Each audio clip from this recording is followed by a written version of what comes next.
చదువుతున్నాను. నేను ఈరోజు ఒక దుప్పి కథ చెప్పబోతున్నాను. బోధిసత్వుడు ఒక దుప్పి రూపంలో ఒక అడవిలో జన్మించాడు.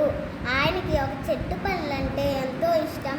రోజు వచ్చి ఆ చెట్టు పళ్ళన్నీ తింటూ ఉంటాడు. ఇదంతా ఒక వేటగాడు గమనించాడు. తర్వాతి రోజు ఒక బుట్టలో ఆ పళ్ళన్నీ వేసి దానికి ఒక ఉచ్చు అల్లాడు. చెట్టు పైకి ఎక్కి కూర్చున్నాడు. దుప్పి వచ్చి ఆ పళ్ళు తిని ఉచ్చులో ఇరుక్కుంటుందని వాడి ఆలోచన. వాడు ఊహించినట్టే దుప్పి వచ్చింది, కానీ దూరంలో ఆగిపోయింది. వేటగాడికి ఆలోచన వచ్చింది, దుప్పి ఎందుకు దగ్గరికి రావట్లేదు అని. వేటగాడికి తొందర ఎక్కువ అవుతుంది. దుప్పి వెళ్ళిపోతుందేమో అని వాడి ఆలోచన.